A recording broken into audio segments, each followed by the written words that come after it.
5,000 years ago, an immense civilization thrived along the banks of the Indus River. Today, its existence remains largely unknown to the public. This map reveals the scale of their reach.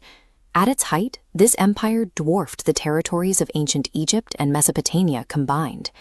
Yet, unlike their neighbors, these people left no statues of kings, no accounts of military conquest, and not a single recorded name for their leaders or their gods. Only silence. In 1856, British engineers were clearing terrain to lay railway tracks between Karachi and Lahore.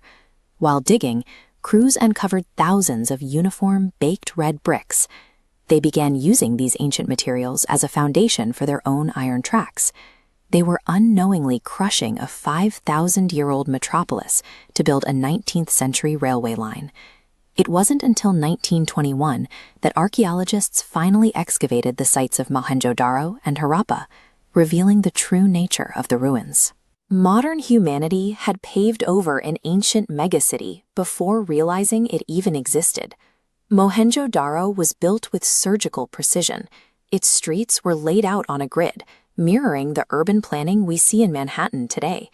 These brick walls contain integrated plumbing, every house connected to a covered sewage system, a standard of public hygiene that major European cities would not match for another 4,000 years. Despite the obvious wealth required for such infrastructure, excavators found no grand palaces, no monuments to war, and no massive temples dedicated to a ruling elite. The largest buildings in the city were reserved for the public. They built massive communal granaries to store food, and this enormous brick pool, likely used for collective purification. This lack of centralized monuments raises the possibility that this society was organized by consensus and standardized measures, rather than the orders of a monarch. The physical layout shows a high-functioning society that prioritized shared infrastructure over the glorification of a single leader. To understand the laws and the structure of this society, we have to look at their own writing. This is a steatite seal. It features detailed animal iconography alongside a unique pictographic writing system that appears on thousands of similar artifacts. Even with modern supercomputers and over 4,000 inscriptions to analyze, linguists have been unable to decipher a single sentence. For now, the specific laws, prayers, and names of the Indus people remain unread. Around 1900 BCE, the civilization faltered.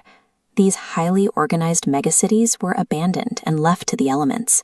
Evidence suggests a shifting environment. The Indus River may have changed course, or tectonic activity could have cut off the water supply, leaving the riverbed to crack and dry out. Excavations also uncovered unburied skeletons in the streets, suggesting that for some, the end of the city was sudden and violent. Unlike other empires that fractured into smaller warring states, the Indus civilization seemingly disappeared as a unified entity. A society that once covered 1 million square kilometers was erased from the map, leaving only its physical foundations behind. While the cities fell, the population survived by migrating and integrating into the surrounding regions. Genetic analysis shows that the ancestors of the Indus people continue to live in the bloodlines of over 1 billion modern South Asians. You can see the continuity in their craftsmanship. The avian and geometric motifs found on this ancient terracotta pot are still reflected in the jewelry, pottery, and weights used in villages across the region today. They established the blueprint for urban infrastructure and public health that still influences how we organize cities.